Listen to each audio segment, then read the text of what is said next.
Depuis, ça fait plus d'une semaine.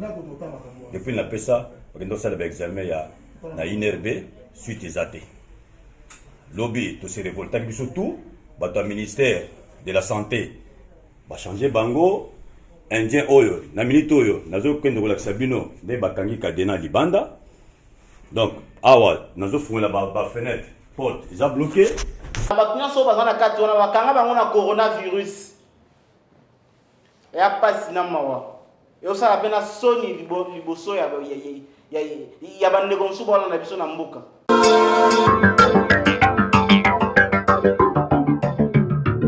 Nous sommes confinés en confinement, mesdames et messieurs, partout dans le monde entier. Mboka Mobimba, puis planète Terre Mobimba comme Nenge Makamango Zokendele. Tout ça vraiment dans le cas de confinement, tout ça bongo n'a pas regret belé et tout ça confiné partout. Na Suisse confiné Meusali, na Paris, France. Na Belgique, na Hollande, na États-Unis, donc partout, partout dans le monde, baza na confinement parce que tous allons na pandémie, moko zali mokili mobimba o touché biso nyonso et précisément na République démocratique du Congo, na Kinshasa, ainsi que na ba province mosusu mais mingi za na Kinshasa parce que jusque là en RDC ezali mingi kaka na Kinshasa ndezali baka ebele ya virus oyo corona. Yango lelo toleki mpona tomeka mpe kosolola mwa moke par rapport à makambo eza kotambola parce que bino ba oyo boza ko respecter confinement na bamboka bapaya na ba étranger boza bien et biso pe na Congo ndenge tozali kotambola na ba confinement oyo na ba quarantaine. Est-ce que réellement il y a des personnes qui sont mises en quarantaine? Est-ce qu'il y a aussi des communes oyo ba mettre bango en quarantaine? Est-ce que réellement c'est vrai ou bien c'est faux? Voilà. Merci. Avant de commencer l'émission, je voudrais directement vous dire bonjour, bonsoir. Et qu'on dépendre de la RNI Bogota l'émission Oyo, Bino Baïbolan, Bozali Kolanda Bisso, partout, les Bakou, Bozami pour la Kolanda Bisso, vraiment. N'a souhaité Bino, soyez le bienvenu dans votre chaîne et soyez le bienvenu dans votre mission avec l'âme, le serviteur que je suis. Dona Kondé. Natongo lelo, tongo ya makambo, le bata ba musicien, tongo lelo, tongo ya makambo. Système ka ya confinement tozoye bate confinement oyo ndenge ni tokosuka et tozoye bate coronavirus ndenge ni tokosuka na Congo parce que na tanga oyo na lamuki na moni na hôpital ya cinquantenaire degré ya plein oyo nga na tiki na hôpital ya cinquantenaire quand j'étais en route, quand je venais ici au travail, degré ya plein ya bato nga na moni na hôpital ya cinquantenaire. Et si réellement cette maladie, il y a coronavirus et Zali, en tout cas, c'est la vérité que je vous dis, l'hôpital il y a cinquantenaire, Boroyoka. Batouana, na policiers, imaginez, na moni plus de 150 policiers, à 10 de bakoki, au bazaki na protection. Donc le policier ne se protège pas. Likambu oyo naza kobeta yango sete mikolo na mikolo nesika oyo ke ba agent de l'ordre na biso bazali ko se protéger te bazo kende envers mutu bakende kokanga mutu bakende koloba na mutu likamba kende ko corriger mutu bango moko bazali ko se protéger te. Comment ça fait-il que na kati ya mutu kabalobi effectif ya batu o bana ko kote exemple 15 personnes na kati ya mutu ko zali ya transport na kati ya taxi on a un exemple na kati ya taxi bus ceux qui wana ko kota 20 personnes boko ta 10 personnes na taxi so bana ko kota 4 personnes boko ta au moins 3 personnes 4 personnes plus chauffeur ceux qui wana ko kota 10 personnes boko ta 5 personnes ba pauvre chauffeur ba respecter mais comment ça fait-il qu'on a ba jeep ya ba agent de l'ordre effectif pas d'accord diminuer l'effectivité. Bafanda koto 5, bamsou ba pesi mkongoto 5, koto 3. Effectif na kata ba jeep, ya ba cortège, ya ba makodi biso, effectif ya ba policier ça ko diminuer té. Songa na zoé baté. Le coronavirus est ça ko respecter ba tenue militaire et ko soit ba policier té ko soit ba soldat té. Parce que na ba jeep na bango na ko répéter na ba jeep ya ba policier effectif ya ba policier eza ko diminuer té toza ko mona yango tongo midi poko nga na lekisi ko na cinquantenaire to moni wana ba policier basé belé ba pesa na ba mbote effectif na ba jeep eza ko diminuer te bango baza ko se protéger te tolo ba ke bango baza bolingo ba famille na bango te baza bolingo ya ba proche na bango te ba bolingo ya ba kana bango place ba fanda raté. Parce que ce n'est pas possible. Un docteur qui soigne la maladie, à ça pour se protéger. Mais Yomutu, Oyozali, simple agent de l'ordre, tu n'as même pas peur de cette maladie. Donc, quelque part, vous ignorez que non, cette maladie n'existe pas en République démocratique du Congo. Comment? Vous ignorez quelque part. Parce que vous êtes la première personne à respecter cette maladie, à respecter plutôt les ordres qui est donné. Nabato va mieux placé. Je suis désolé, vraiment désolé. Je suis vraiment désolé. Il s'appelle le double boss. Maître John depuis Suisse, je vous salue mon boss. Double boss que vous êtes. Maître John en Suisse, n'a pas mon mot tébélé, merci. Infiniment la abonné au Bosa Kobe Ngabiso. Bosa ko contribuer matin, midi, soir. Et Bosa toujours na ko bakisa en plus Nabino. Bosa toujours na ko bakise la biso makambu o tozanga. Le numéro de téléphone est affiché. Mesdames et messieurs, tout se partager sur WhatsApp, tout solo là. Comment confinement ça ko le kana mboka mususu. Confinement ça ko le kana nini. Ceux qui dans le moins de confinement pour aller très loin, toquer la quarantaine, milelo angaye. Milelo, parce que n'est aussi madame Misuboye, c'est déconseillé. Heureusement pour moi, avant d'entrer ici, je lavais mes mains. Heureusement pour moi, avant de monter sur ce plateau, je lavais mes mains. Donc j'ai le droit de toucher ma figure. Désormais, toyebi que Congolais, ou soit Moutounion, ça va aussi me longibo, il faut se coller ma boko. Ba policier na Congo, ba ko simaka ma boko te. Ba ko sokola ma boko te plutôt. Aucun policier ou azali ko sokola ma boko avant ko sala likambo avant kutana mutu. Azali te. Ba ça ba extraordinaire. Tant que likambo na quarantaine. Joël Mola. Likambo na quarantaine oyo. Ose. Tozaki na Gombe. Ngakutwa ata urgence ya ndenge ni Gombe na kota soute. Pendant que makambo ezali, ata urgence ya ndenge nini, carte na yango, c'est ça ma carte d'accès pour aller na commune à Gombe, c'est ça. Ata urgence ya ndenge nini commune ya Gombe ngana wakota ngo soute. Na maladie comme corruption, na maladie comme corruption. Donc même si tu es atteint et que tu pars, au corrompre directement, on te fait passer, tu entres. Même si tu es malade, même si tu es atteint à coronavirus, aux positifs, ceux qui ont l'ingobima, ceux qui corrompre quand tu sors. Mais le contraire n'a pas payé mon sous, mesdames et messieurs. Mais le contraire n'a pas payé mon sous. Pays mon sous, intérêt général. Donc, parce qu'il y a un général. Corruption, t'es gouvernement, t'es petit peuple, t'es. Mais c'est tout le monde qui s'implique dans la chose. C'est tout le monde qui s'implique dans la chose.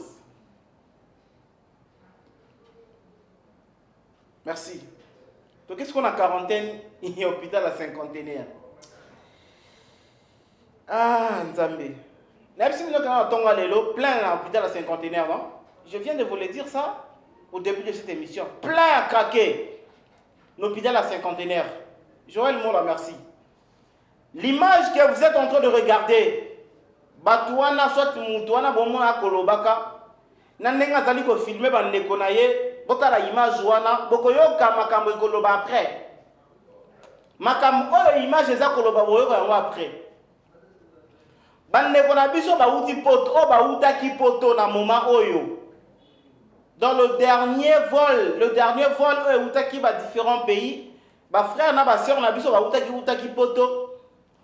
Oyo soi-disant bakangaki bango na coronavirus. Balobi baza atteint na coronavirus. Ba fièvre mataki bango, ba testé bango bazalaki positif. Bazwaki bango, batiaki bango en quarantaine na kati hôpital ya cinquantenaire. Bazwi bango nyonso, basi batie bango boye, libali batie bango boye à quarantaine. Depuis basundola bango na quarantaine kuna tellement ça qui prévu batu oyo. Donc batu groupe ya batu oyo ekangaki bango po batia bango quarantaine nde bazwaki cop.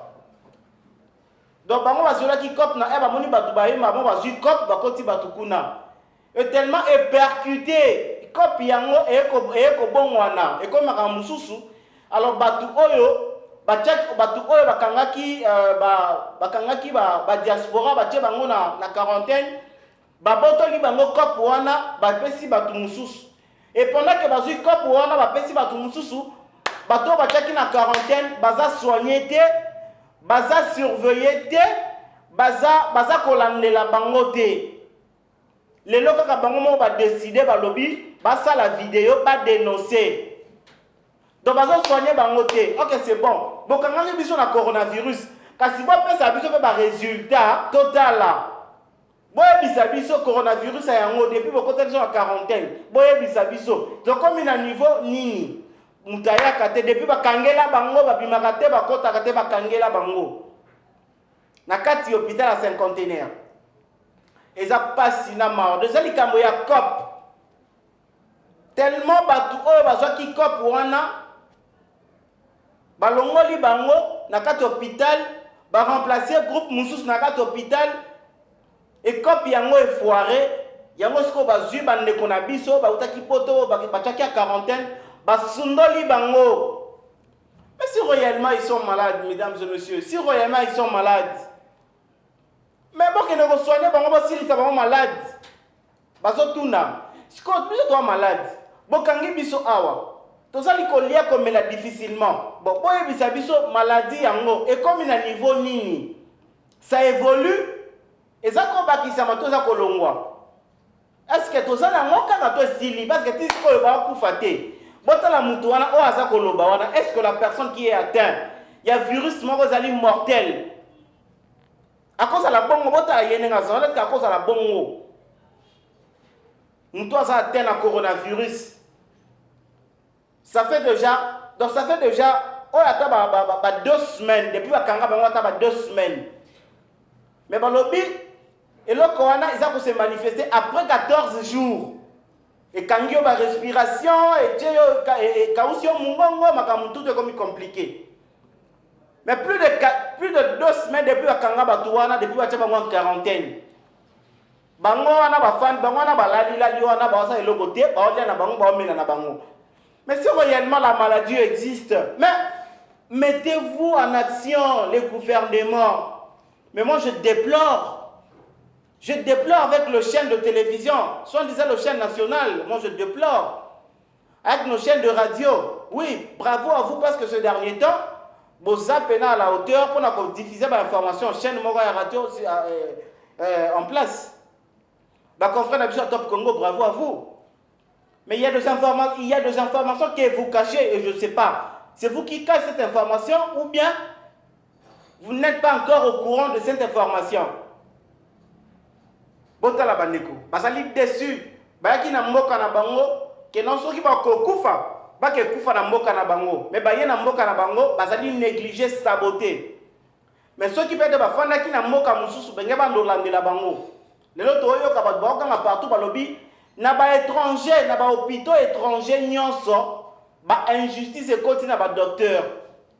Dans la maladie, dans souvent ba patient ya ba étranger, de ba komi ko kufa mingi. Donc en dehors ya Afrique. Bande ko na biso baza atteint à coronavirus en dehors ya Afrique, bande ko na biso ba africain, baza na virus wana nzoto na bango en dehors ya Afrique. Bazali ko subir ba injustice na kata ba hôpitaux. Bande ko na biso bazali banda ba komo ba mindele ba komo préférer ba noir o ba uti Afrique ba kufa ka mingi na maladie oyo.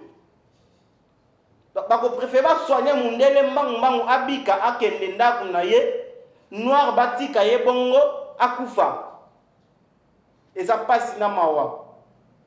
On nous fait des injustices à l'extérieur de notre pays, de notre continent. Et quand nous revenons ici dans notre pays, on nous sabote. On nous rejette. On ne s'occupe même pas de nous. Où allons-nous la RDC? Parce qu'aujourd'hui, politique elingi ebosanisa bino maladie mais politique on est qui me pas été et qui n'est pas été qui m'a été Vital Kamerhe aza en prison qui m'a été makambo congrès qui m'a été et ça nango wana bo soigner na makambo maladie. Est-ce que boyoka na mito pays mo bozo sala buzo ba wana ke na opposant lobby boye nani président lobby boye non c'est seulement nous. Donc tous on négliger loko ko bomba biso et ko bomba na ba opposant ngo et ko bomba tous on négliger yango likole loko mo boza mutu na makolo. Ça fait la honte. Et moi je vous laisse le temps de regarder cette vidéo et vous allez comprendre comment la RDC est négligée partout à travers le monde. Et comment les Congolais sont négligés dans leur propre pays. Et à quoi bon de revenir, vous qui êtes en Europe et revenir au Congo, à quoi bon? De préférence, beaucoup font la c'est pas bon, c'est pas bien. Donc, si on a Congo Suisse Télévision, tous les mikolo na mikolo, qui makambu ya maladi oyo na Congo, yango na ti lelo boma ke na Congolais msubo lo bakeno, coronavirus na Congo ezate. Kapona makamba boye kaka zo bana mutuna makolo kapona makamba boye siko ba ndi bango ndenge nini bino mo se protéger raté bino mo effectivement kata mitu ka bozaka plein ba policier ba la plein ba fina na kaka ba policier ba fina na kaka bino mo bobi ke na ba twana ba sa malade bo tshela en quarantaine bo négliger bango bo sona bango te bo tala bango te bo surveiller bango te bo landela bango te évoluer ba na raté mais finalement c'est quel genre de maladie? Mais si quelqu'un est malade, pour maladie, on est ici là, il faut qu'on traite. Alors, tant que vous avez, vous suivez, vous savez, vous avez un examen, vous avez un examen, mais vous pouvez quand même avoir un résultat, vous avez un tout. Vous avez un yamata, en plus, vous avez vivre un peu de bande, vous avez un bébé. Vous avez un yamata, vous avez un tout. Excusez-moi. Climatiseur ezali, bien sûr, mais Koganga plus ça va mourir. Climatiseur ezali. Plateau ya Congo Suisse mamutu ezali donc ndenge longo ba ndenge chaîne à télévision za ba ordre nyonso mamutu ezali ça la maquillage ça tout mamutu ezali. Et ça passe na mawa. Joël Mola. Mamutu mo na mboko yo. Et ça compliqué. Suivant cette image, on se retrouve juste après.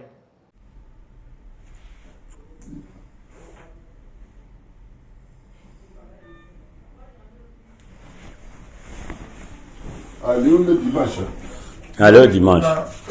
On a filmé à côté de nous. Comme ça, c'est beaucoup mieux. Bon, tu as un cinquantenaire awa. Tu as un master awa. Depuis tu vendi. Bon, on a personne qui a soumaki bakis nanganga moko. Donc, on a d'autres labino. Frère, tu as beau. Filmenga. Donc, Monsieur Kanda, na sumba ba chloroquine nanga moko. Awa bakisi zate. Lelo baye li susu, chaque tongo. Bazoya que non, qui sinon était. Et koya après, koya boy. Tout ça la réunion. Tous les jours bazoya kandengwana. Bino bombo même ba fiche ba malade. L'exa fiche ba malade. Izate. Bakona ba papier na bango bazo koma. Elo batu kombo. Melaki nini ezozanga, to se ba plainte, to pesi eloko ezozanga ba chloroquine, ezozanga boye. Ba kokende, ba muso équipe muso ekoya. Ils ont quand même musique. Oh, tu peux ça bakis, bika bakis, ils ont tout le temps. Tu vendis la vie sur awa. Donc, ils ont que non, tu veux payer la seconde depuis moi personnellement, depuis, ça fait plus d'une semaine. Depuis la PESA, parce que nous avons l'examen, il y a une INRB, suite des athées. Lobby, tout se révolté, surtout, le ministère de la Santé va changer bango. Indien oyo, na minute oyo, nazo kendo la sabino, de bakangi kadena libanda. Donc, awa, nazo fungula ba fenêtre, porte, ils ont bloqué. Ba bloqué ba porte nyonso oyo, donc tout ça confiné. Moi to respirer exaté. Respiration exaté, bakangi ba fenêtre wana, ba tie ba vis. Donc, ils ont respiré té. Bino mo boni ba condition tout ça nango, tout ça ba masque na biso awa. Bon, ba masque mi balé. Dans la France, Master Bisso comme mon Paul, il y a pendant la Norvège, il y a pendant la France, Depuis to yewana, vous en la santé. Ils ont dit que corona des bazos diamatisé wana. Bon peut se biso que tozo bela corona. Bon peut se biso ka siba résultat. Depuis wana to vandika ndingwana. Donc ngai na zoki des résolutions demain. Lobi na zo bima ngai, na zo kende. Donc j'en ai marre. Ils ont dit que tozo bela zo na ngani moko bono. Bakisi botela bakisi a ezate. Bazo katela mutu comprimé moko ba pesa ye ya chloroquine. Ole bo pesa ba plaquette mutu alanda cure na pendant 8 jours ne balobi non. Ba musique bazo expliquer biso. Donc on en a marre na biloko ndengwana. C'est comme si biso to yaki a cop nga personnellement ndenge nazo mona. Pour ces indiens oyo ezaki marché na été, ezaki marché ministère nani ba aller ba changer ba équipe tout ça, trop de complications, on ne comprend rien. On ne comprend rien. Ba masa na ngalo to tomboka ki to bimaki libanda ba musu ba kei et puis ba bengi bango bazongi na biso moko to yaki la bonne foi na biso ne tamso bandoko ka fièvre na to kende basa na ba examen. Ils ont dit non, to bande ko belle non, ils ont dit bonne foi, mutu na mutu a senti tamso bien te na ke non basa na ba test wana. Donc on a to yaki mutu na mutu ke na ba nani to komi kuna ngana personne na kende na clinique. Na ngaliema ba on est abato bazaki na coronavirus. Ça fait déjà 2 semaines, 2 semaines en amont passé depuis Bakanga Bango. 2 semaines passées. Bandeko na biso bana bazana corona, moni mutu bomoni noko wana papa na biso na bongana zo loba loba wana. Bakanga ya lobi azana corona, bakunya so bazana kati wana bakanga bango na coronavirus. Ya pasi na mawa. Yo sala pena soni liboso ya bandeko nsubo wana na biso na mboka. Bat beaucoup fa na maladie oyo grave na ba mboka mususu na ba pays mususu bat beaucoup fa grave. Mais bino gouvernement congolais bo négliger yango. Vous négliger yango vraiment. Bonne raison te pour na nini? Makama congrès ne bobo sa na coronavirus. Ou bien parce que Vital Caméra sa na prison ne bobo sa na coronavirus. Hein? Parce que boni na kena so ba sa so ba débat des sous so penani wana ne bobo sa na coronavirus. Mais coronavirus on a eko pour mabino nyonso ne boza wana ne ba politicien tout boza na coronavirus eko pour mabino. Mais bon négliger malade yango pona ba makama boza na mutu na makolo. Merci, abonnez-vous massivement sur Congo Suisse Télévision. Les doubles boss Maître John en Suisse. Je te remercie infiniment. Et la personne qui était derrière la caméra, il s'appelle Osé. Osé Nani? Osé Mido, merci. Prise de vue. La personne qui était derrière la caméra, ceux qui vont se faire une émission, vous pouvez vraiment merci à Osé Mido. Vous pouvez s'appeler merci Mingi na Joël Mola, vous avez réalisé l'émission. Et vous pouvez s'appeler merci Mingi na double boss Maître John en Suisse. Pourquoi pas aussi, vous pouvez s'appeler merci Mingi na superviseur Papi le Congo. Vous pouvez s'appeler merci Mingi na Binomo Nebo Italie. Donc vous s'abonnez massivement. Je vous dis au revoir, à la prochaine.